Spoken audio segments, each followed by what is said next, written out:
ইয়ার mechanics. এটা তোমার ইও এইটাই আমি চাইছিলাম, বুঝতে পারছিলে যে ওটার জন্য আলাদা একটা যেন জিপার থাকে। হ্যাঁ ঠিক আছে, বন্ধ রাখো, যেটা আমি খুলে আমি ফট করে খেতেও পারবো। কিন্তু প্রবলেম হচ্ছে ছাকতে পারবো না, ডাইরেক্ট খেয়ে নিতে হবে। ডাইরেক্ট মানে এটাতে এমন কিছু দিতে হবে বীজ হচ্ছে না। হ্যাঁ বীজ ফিজ না থাকে, এটা হাতে এইটাই আমি চেয়েছিলাম। এটা ভালো জিনিস, এটা ভালো জিনিস। আর ঠিক আছে, দুটো আছে তো না, একটাই ছেঁকে নেবো, ছাঁকনি নিয়ে যাবো। ঠিক আছে, এটা রিটার্ন করো। এইটা শুধু বাজে এসেছে। এই ঘড়িটার কি ঘড়ি, একটুখানি দেখ। আমি নিচেও এভিয়েশন ওই ইয়ে টাইপের ঘড়ি দিয়ে করে না, পুরো ফেটে একদম পাতলা। কত পড়েছিল এইটা, কত দিরাম? দেখতে হবে।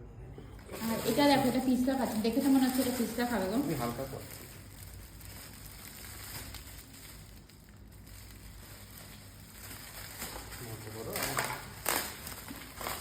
একটু কোয়ালিটিটা দেখে নিই।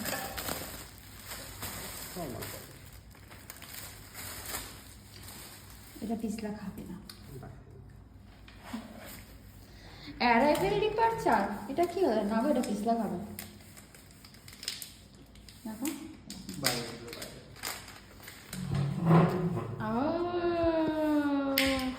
বাহ বাহ, অসাধারণ অসাধারণ।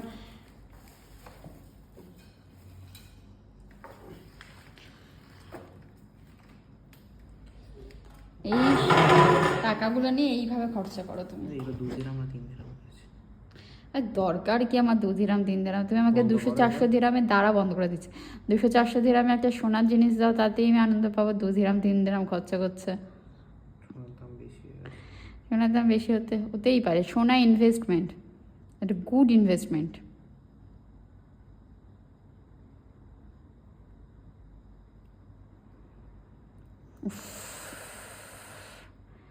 একটা হাড় খুলতে জীবন বেরিয়ে যাচ্ছে।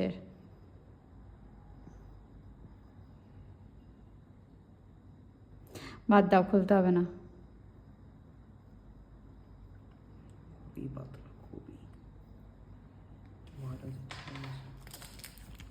এটা ইয়াররিংস। ও এখানে দুটো দু রকমের ইয়াররিংস এসছে ভাই। কেন? যাদের দুটো করে ফুটো থাকে তারা বলতে পারে এইরকম ফোকাস নিচ্ছে না।